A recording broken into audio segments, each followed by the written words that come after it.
우리가 살아갈 때에 우리는 실은 많은 것을 의식합니다. 그래서 옷 입을 때요. 이 새벽에 편하신 것 입고 오셨죠. 근데 내가 누구 만날 때 그 사람에 맞는 옷을 입잖아요. 어디에 갈 때 맞는 옷을. 왕궁에 가고 왕을 만나는데요. 아무거나 입고 가겠습니까? 우리가 하나님을 만날 땐 어떻게 해야 됩니까? 그리스도로 옷 입지 않으면 우리는 하나님을 만날 수가 없습니다. 이사야가 하나님을 만난 상태에서 이사야는요. 하나님과 통하는 거예요. 하나님과 통하니까요. 이사야의 인생에 하나님께서 벗으라고 하면 벗는 거고. 근데 그 벗음이 어떤 벗음입니까? 이사야 19장 말씀 보면 마지막에 이렇게 말씀하고 계십니다. 나의 백성 애굽, 내가 내 손으로 지은 아수르, 나의 기업 이스라엘. 이스라엘뿐만 아니라 애굽에 대해서도 아수르에 대해서도 하나님께서 말씀하시는 거거든요. 성경은 이스라엘만 말씀하신 것이 아닙니다. 성경은 전 세계를 향한 하나님의 계획을 말씀하고 계십니다. 지금으로 말씀드리면 여러분 가정만 말씀하시는 분이 아니라 여수 전체에 대해서도 말씀하시고 237 나라 5천 종족에 대해서도 말씀하고 계신 겁니다. 신학을 좀 깊이 들어가 보시면 세대주의라고 해요. 그래서 그걸 지금 나라, 일본, 중국 그렇게 해서 직접 이스라엘 역사에 대해서 비춰서 지금 미국, 중국 그런 부분에 대해서도 이제 접목해서 이 시대에 맞게 말하기도 하지만 가장 중요한 건 하나님은 하나님의 자녀를 통해서 하나님이 보시는 관점과 그리고 이스라엘이 보는 관점이 같길 바라는 겁니다. 네, 여러분 우리가 같이 살면서도 내가 부부 사이에도 눈이 다르잖아요. 보는 관점이 다르잖아요. 그런데 이게 교회 안에서도 보는 관점이 다른 겁니다. 뭐가 문제일까요? 문제 아닙니다. 내가 문제라고 하는 그 순간 우린 잡혀요. 잡힙니다.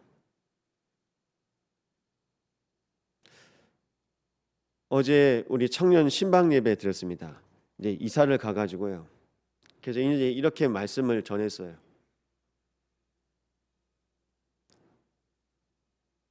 아버지가 제일 사랑하는 아들에게 제일 좋은 옷 입혔습니다. 성경에 보니까 색동옷 입혔대요. 색깔 있는 옷이요.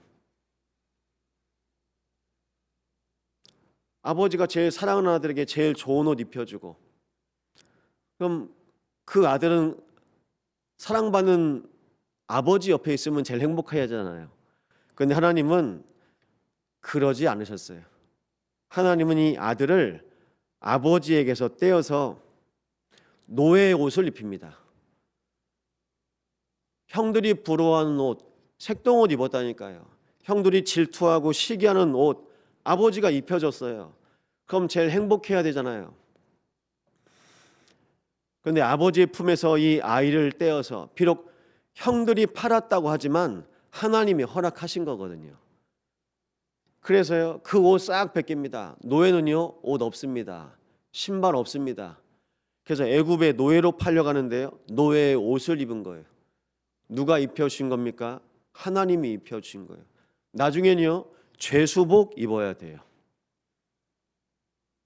나중에는요 총리 옷 입습니다. 누군지 아시죠? 요셉입니다. 근데 우리는 내가 입고 싶은 옷 입는다니까요. 하나님은 그토록 아버지가 그 사랑하는 그 아들을 보내서라도 이방 땅에 복음이 증거되어지기를 원하십니다. 엄마들이 제일 슬퍼할 때가 있습니다. 내 사랑하는 아들이 군대 갈 때. 슬픈 거라. 하나님의 마음을 품으시기 바랍니다. 혹시 여러분 자녀들이 타지에서 고생합니까? 새빵살이 합니까? 그래서 사람들은요 집 하나, 그래서 어제 청년한테 얘기했어요. 집 하나에 만족하지 말아라. 이 집을 통해서 계속 복음 채워라. 아니면 평생이요. 사람들이 내가 겪었던 상처, 경제에 상처 있는 분 있지 않습니까? 경제 문제 만나면 두려워해요. 건강에 상처 있는 분 계십니까? 질병 오면요 두려워해요. 인간관계는 상처 만난 분 있잖아요. 내가 인간관계에서 좀 나오고 내가 거기서 소외된 것 같다? 그럼 두려워해요. 그걸 사단이 안다니까요. 그럼 우리 교회는 무엇을 두려워해야 됩니까? 내가 그리스도를 알지 못하는 모든 지식을 해로 여길 뿐더러 그리스도 아는 지식이 가장 고상함이라. 그러므로 나의 시민권은 하늘에 있는지라. 내가 하나님과 함께함이 가장 복된 것으로 바울은 고백합니다. 빛의 자녀로 고백하시기 바랍니다. 빛의 경제 누리고 싶다면서요. 그럼 내가 누구인지 알아야죠. 빛의 자녀로 오늘 하루를 시작하는 겁니다. 사단이 흑암 경제를 쥐고 있습니다. 사단이 여러분 질병을 가지고 여러분 가정 가문을 몰아치고 있습니다. 간이 안 좋잖아요. 근데 그 가문은 간이 다 안 좋아요. 저희 매제 같은 경우도 부모님이 이제 간 쪽이 약하니까 이제 암으로 돌아가셨다고 하더라고요. 뭐 제 동생도 신경 안 쓰겠습니까? 쓰이죠. 연약한 부분이 있어요. 그럼 그 연약한 부분을 어떻게 해야죠? 내가 맡겨야 돼요. 맡기지 않으면요 내가 챙깁니다. 그럼 간에 좋은 음식, 간에 좋은 거 다 먹어야 되겠죠. 여러분이 지금 집중하고 있는 거요? 여러분이 연약한 상처라고 보시면 돼요. 그 상처를 빛 가운데 나아가시기 바랍니다. 그 안에 생명이 있었으니 참 빛이라고 말합니다. 요한복음 1장이요. 하나님께서 우리를 참 빛 가운데 나오게 하십니다. 빛의 잔으로 인도받으세요. 그게 시작입니다. 그 시작을 바르게 하세요. 사람들이 응답은 받고 싶어 합니다. 경제 축복 받고 싶어 합니다. 건강으로 그리고 인간관계에서 성공하고 싶어 합니다. 근데 가장 중요한 건 내가 누구인지 모르잖아요. 내가 누구인지 모르면 돈이 있어도 돈을 제대로 못 써요. 지식이 있어도 제대로 쓰임받지 못합니다. 내가 누구인지 모르는데 어떻게 쓰임받습니까? 나는 누굽니까? 우리 교회는 어떤 교회입니까? 거기에 오늘 또 말씀 붙잡으시고 기도하시기 바랍니다. 그럼 우리 가정이 보여요. 그래, 우리 가정은 우리 가문 살리는 가정. 그게 세계복음화의 가정입니다. 하나님께서 왜 우리를 빛의 잔으로 보십니까? 혼돈, 공허, 흑암 중에 우리를 빛으로 비추셨기 때문입니다. 빛이 있으라 말씀하시던 그 하나님의 말씀이 여러분의 심령에 오늘도 말씀하시기를 축원드립니다. 하나님의 음성이 내 심령 가운데 있어야 돼요. 그럼 우리는 사는 겁니다. 그래서 그걸 보고 우리는 하나님의 망대라고 합니다. 하나님의 망대가 세워져야 우리 모든 삶의 여정이 바뀝니다. 지금까지 우리가 살아온 모든 여정 속에 하나님 우리의 과거도 오늘도 미래도 함께 하십니다. 근데 우리가 몰랐었던 거거든요. 그래서 오늘부터 결단하세요. 하나님이 계십니다. 내 과거에도 계셨고 오늘도 계시고 미래에도 계십니다. 또요 하나님이 하십니다. 우리의 과거에도 하나님이 하셨습니다. 오늘도 하나님이 하실 것입니다. 앞으로도 하나님이 하실 것입니다. 더 중요한 것은 하나님이 아십니다.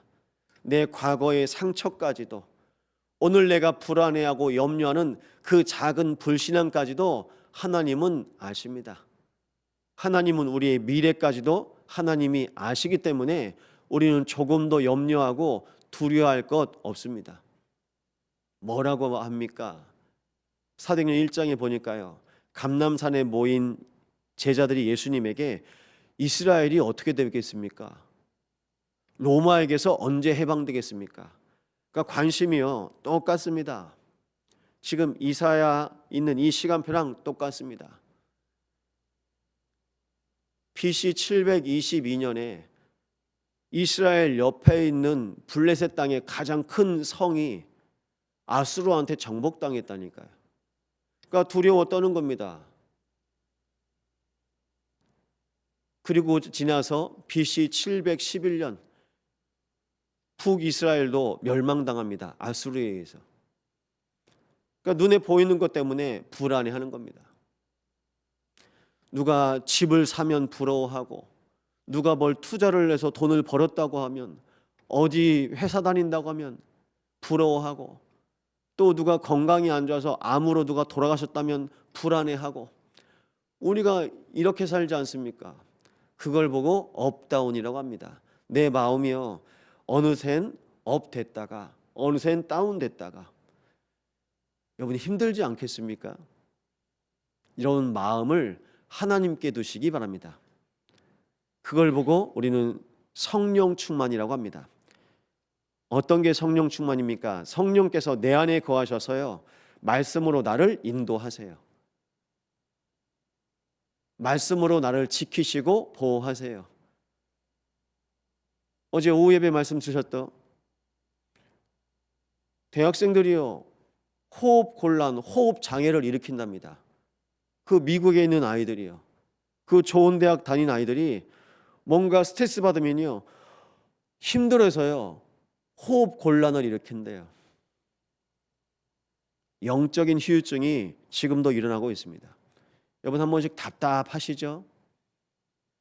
그런데 우리는 말씀 안에 있고 복음 안에 있잖아요. 안 답답해 하셔도 됩니다.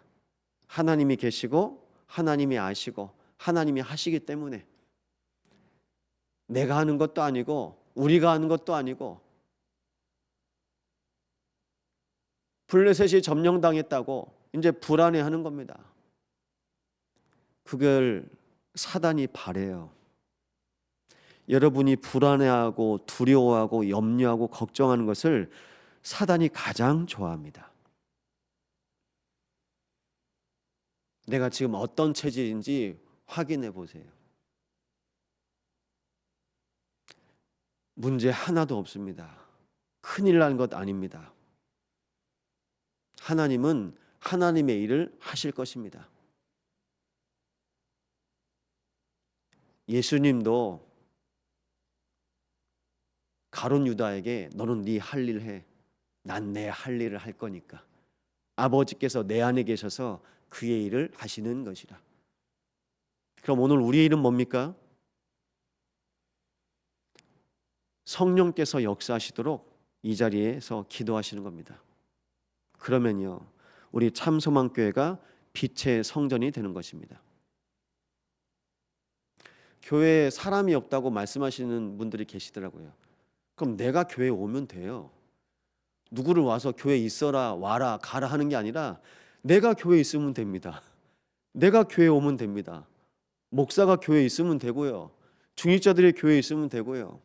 전 감사하더라고요. 하루 중에도 한 번씩 성전에 와서 기도하시는 분 계시더라고요. 조용히. 그때입니다. 그때 참소망교회가 빛의 성전이 되는 겁니다. 하나님께서 우리에게 허락하신 성전은 그냥 성전 아닙니다. 호세오의 빛을 비추는 빛의 성전입니다. 이 빛이 어디에까지 임할까요? 가장 먼저는 내 심령에 임하고요, 우리의 장막에 임합니다. 그리고 결국에는 이 여수와 우리 후대와 전 세계에 이 빛이 임할 것입니다. 그래서 빛의 속도를 광속이라고 합니다. 근데 우리는요 시공간 초월입니다.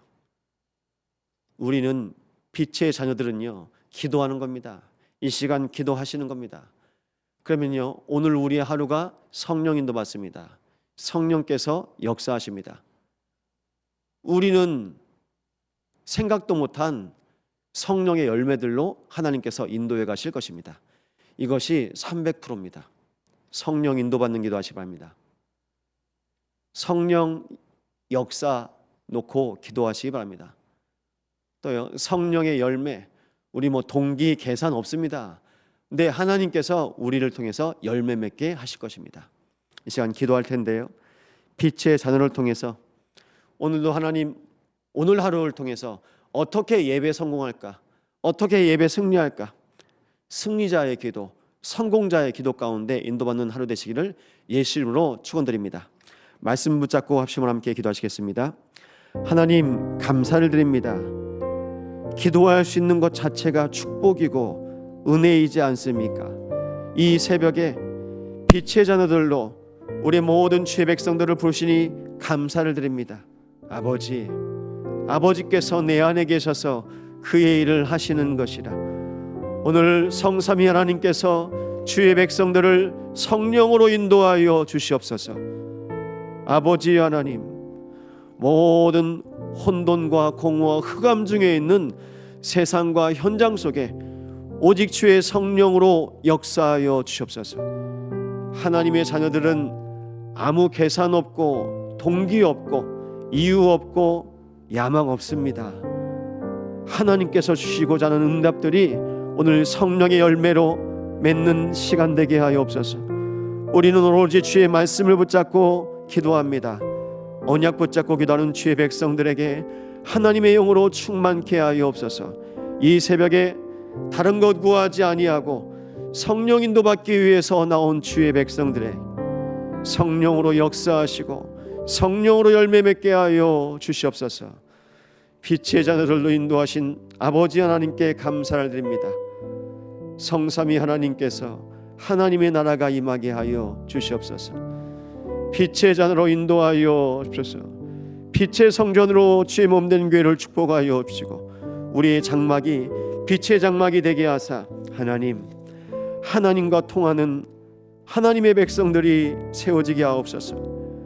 그래서 그리스도로 옷 입게 하시고 그리스도로 옷 입은 주의 백성들이 하나님의 시간표에 맞게 때로는 세상을 섬겨야 되는 노예의 옷을 입고 억울하고 슬프지만 죄수의 옷을 입을 수도 있고 또 하나님의 정확한 때에 왕 앞에 쓰임받는 총리의 옷을 입을 때도 있습니다. 우리 모든 여정이 하나님에게 관해 있는 하나님 자녀의 여정이 될 수 있도록 주님께서 인도하시고 오늘을 승리케 하여옵소서. 오늘이 예배가 되어지게 하시고 우리의 삶이 예배가 되어지게 하사 하나님의 언약 붙잡고 승리자로 성공자로 인도하여 주시옵소서.